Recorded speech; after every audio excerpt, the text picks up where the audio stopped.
ngay wax daan ne moom moo mën a daal di dakkal lu ni mel justice boobu la ñu gis ay compte Facebook gis ay compte yi nga xamante ne ni tey ñoo ngi nekk ci TikTok am ay tur am ay adresse yoo xamante ne mën nga leen a topp ba traqué ba xam ne ñi ñan la justice boobu ñoom ñoo deful dara ci yooyu les comptes. waaw du xam nga des fois xam nga TikTok moo tax gis nga li ñuy wax ci affaire souveraineté numérique bii ñuy wax c'est-à-dire affaire yi tout est lié Adja Binta TikTok du Sénégal TikTok ma nga ba Chine fu mu toll nii mënoo leen woo naan leen tëjal leen ma tel compte mënuñu ko duñ ko def sax duñ la sax lijjën duñ la faale n'est-ce pas beneen affaire mooy bari na ci ñuy def loolu ñoo xamante nekkuñu sax fii ci réew mi bien que am na nag ñu nekk fii ci réew mi moom mais bari na ñoo xamante nekkuñu fii ci réew mi c'est-à-dire am na ci yoo xamante ni dafay yomb rek les vite fait mais am na ci yoo xamante ni c'est un peu plus compliqué li nga mën nag mooy peut-être yenn dérive yi su amee te loolu situation extrême la te benn Sénégalais du ko nangu mooy la Moussa Bocar doon def di tëj ay application yu ni mel parce que tey mënoo xëy dugg ci TikTok tëj bannir benn compte jàmbur li nga mën mooy di ko def ay signalisation ak yu ni mel li nga mën mooy bloquer TikTok ci boppam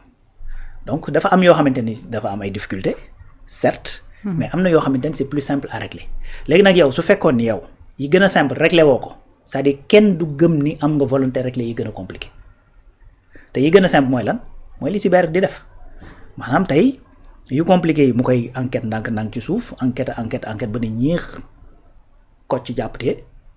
c'était compliqué. Mais finalement tee nañ ko. depuis 2018 ba 2025. très bien donc ñeneen ñi noonu lay demee mais par contre ku def dajji fàng toog ci télé bi wax say wax yu rëy pare wàcc ñibbi tranquille sans problème xëyaat vendredi wala xëyaat beneen jour ba ngay def plateau demaat toog wax sa wax yu rëy nit toog ne bis buñ ma fayee nangam ma saaga diw wax ba ne boo takkoon 9 millions jox ma léegi ñu kii finalement sax am na koo xamante 9 millions lañ mujjee fekk ci compte yi sànq suba laay tooñ fii ma ni tombé waral ay gaf tu vois te lañ ko jàppee mooy ay wax yu ñaaw bon après tu te dis que ni effectivement dañoo bayal loolu mooy dëgg lu procureur waroon a jóg autosaisir faj mbir mi mais dafa toog seetaan bayal ba mbir mi am ay tànki kanam noonu la demee léegi nag malheureusement bayal saay bu amee ci ab penc noo def di nga gis ku jóg jël yar ne bis buñ ma defataatee nangam ma jël yar bi jëfandikoo ko sama yoon nekkatul ci justice ak yu demee noonu loolu moom afala budda bu ñu réglé wul problème yi loolu dafay taxaw léegi nag encore une fois dànkaafu nañ il faudrait tout simplement que ñu doxal te fexe ba nga xamante ni képp ku saaga balaa gaa yi am jotu tontu ben ñoom ñu defal li ñu war a doxal est-ce que ci cas bu ni mel mën nañaa wax ne justice à deux vitesses dafa daal di am fii ci diwaanu Sénégal bon justice à deux vitesses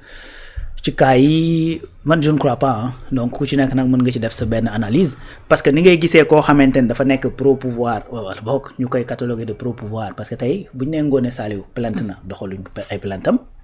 plainte nañ ko woo nañ ko noonu ngay gisee keneen ku bokk feneen ne plainte naa ku nekk ci pouvoir bi te kenn lijjantiw ko xam nga tey Bachir Fofana mi ñu téye yàgg na wax ne am naa sama ay plainte yu ma déposé te kenn instruire ko de la même façon ngay gis koo xamante ne mën nañ ko étiqueter de pro pouvoir mu ne plainte naa mais kenn lijjantiw ko ça va donne quel indicateur mooy li may wax fii chaque jour ne en vérité loolu indicateur bi muy joxe mooy justice dafa am ay jafe-jafe parce que bu njëkk nan la daan demee opposition mooy topp état bi dañoo instrumentaliser dossier politique ñu ngi jàpp opposants yi état naan force reste à la loi justice mi ngi def liggéeyam mais nii c'est-à-dire opposition day tirer sur la justice ne non Ousmane moo ko doon contrôler justice bi opposition moo wëlbatiku newaat Ousmane est contre la justice Ousmane taxaw ne justice bi dafa am problème donc ce qui veut dire que ñi nekk ci état bi ñi nekk ci opposition bi ñoom ñëpp a d'accord que ni dañoo am ay jafe-jafe avec la justice.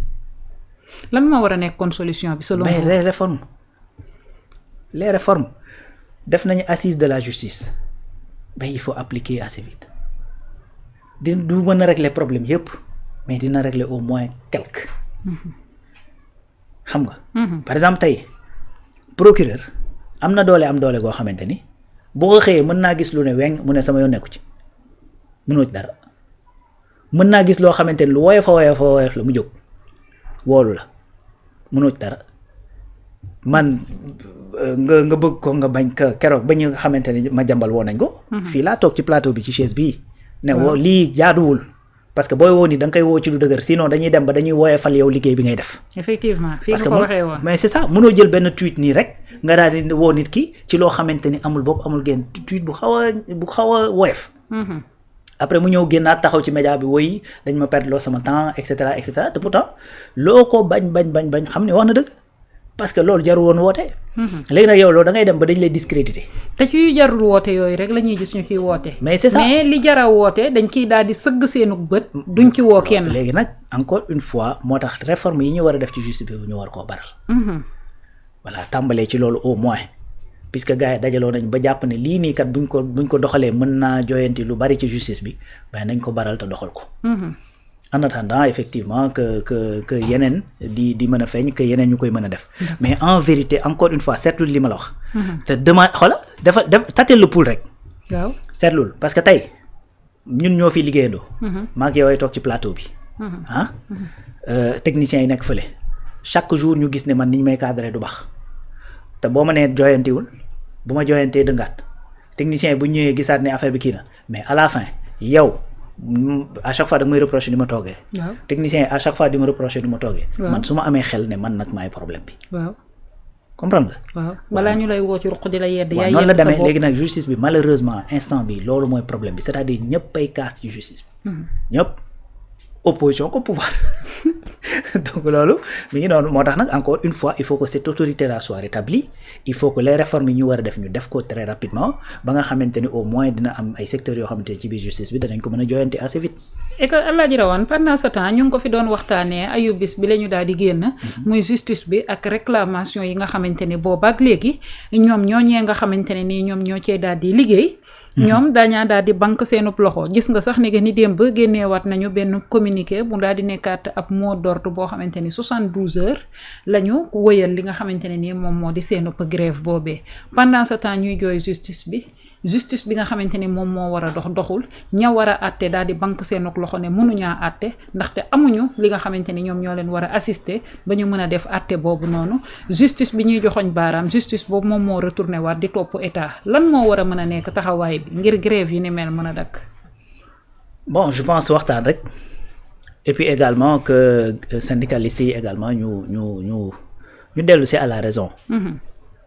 nit mënu laa jox lu mu yorut n'est-ce pas. donc nit mënul joxe lu mu amul.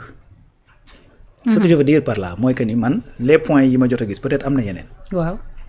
mais points yi ma jot a gis ñu nga xamante ne moom la ñuy revendiquer mais yëpp a am incidence financière. yëpp quand tu dis à l'état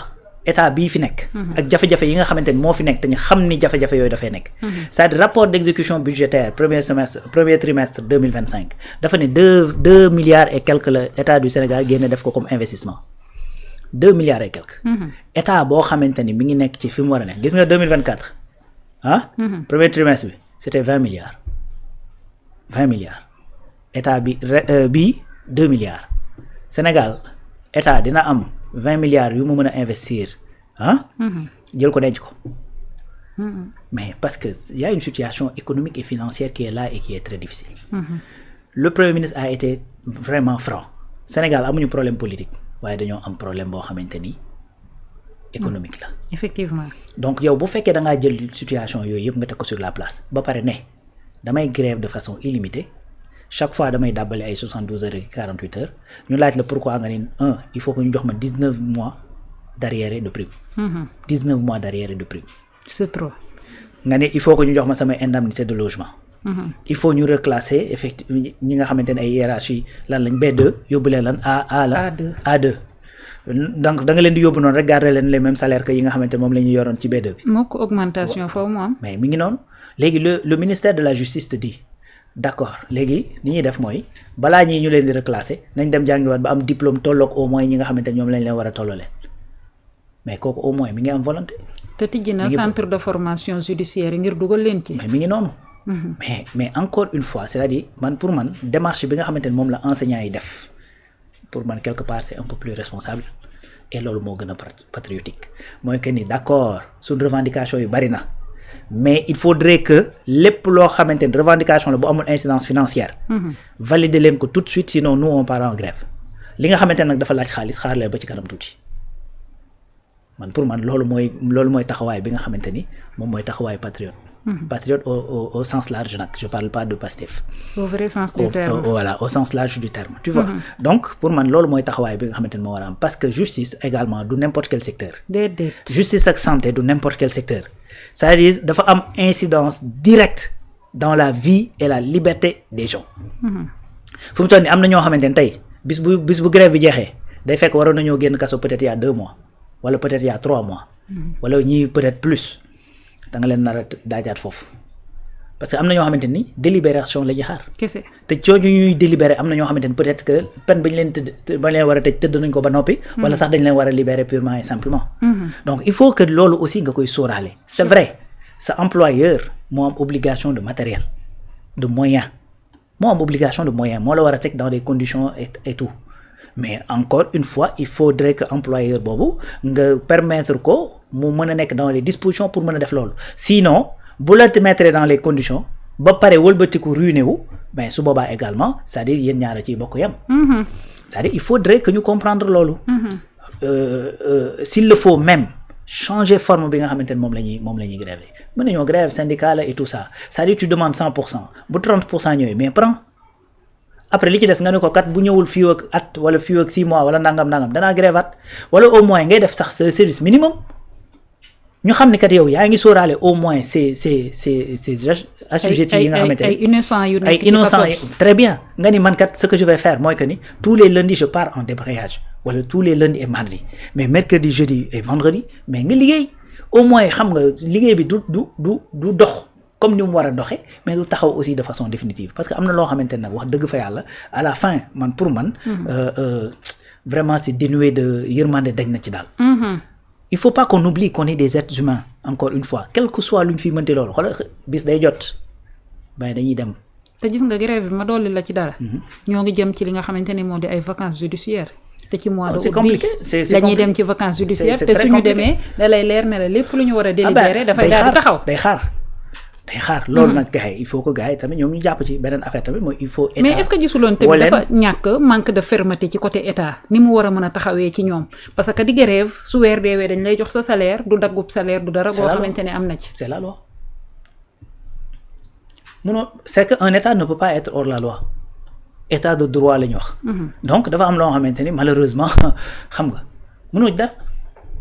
te ñi jiite réew mi xam nañ ko parce que ils ont été des syndicalistes n'est-ce pas donc te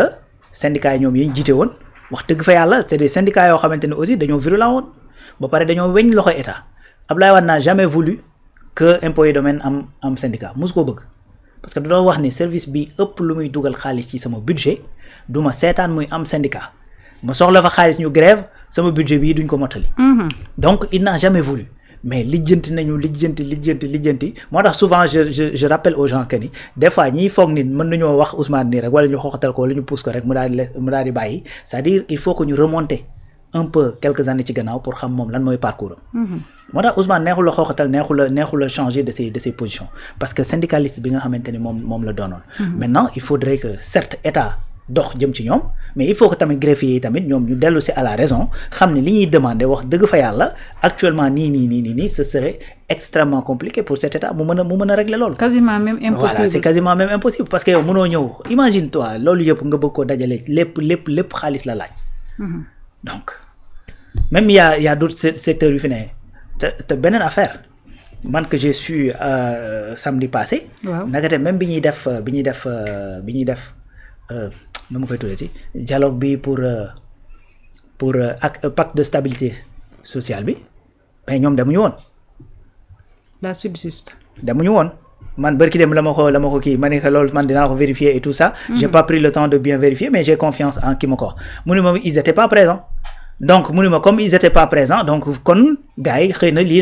lañ doon loolu. parce que su fekkoon ni signé nga pacte bi xëy na peut-être lii nii doo jékki-jékki rek daal ci mën a ñëw dugg noonu. mais encore une fois il faut que ñoom ñu xalaat vraiment sénégalais yi nga xamante ne ña nga nekk foofu parce que ñoom mu néew mu bari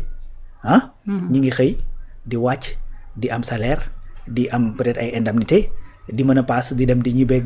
di xëy di wàcc c'est-à-dire au moins bay laaj ay prime waaw bay laaj ay prime au moins y a ça. y en a d'autres yu nga xamante ne fu mu toll nii seen lépp taxaw na parce que ñu ngi leen jàpp tëj ci kaso bi ñooñu tëj ci kaso yi am na ñoo xamante ne ñoo daan xëy dem taaba ji ngir mën a indi ci kër gi à midi wala 13h ñu mën a togg luñ dundee. nañ sóor ñooñu en fait. voilà te xam ni. te ñu tëdd ci kaso bi lu ci ëpp defuñu dara. voilà donc loolu également je pense que gars yi il faut que ñu bàyyi ko xel ça c'est un appel que je leur fais. ñu jàpp ci vraiment xam nga def ci un peu plus d'humanité li nga xamante ni mënta ñàkk ñu jëm ko xool ak état nan lañ koy mën a régler sinon le reste ñu xaar tuuti. ma ngi noonu Alaaji Rawane ma jaajëfal la bu baax a baax ci sujet bu am solo boobee ni nga ko daal di développé kaso bi tàng na métti na rëbës ña fa daal di nekk ak jamonoy tàngaay bi daal di nay nekk ay jafe-jafe ci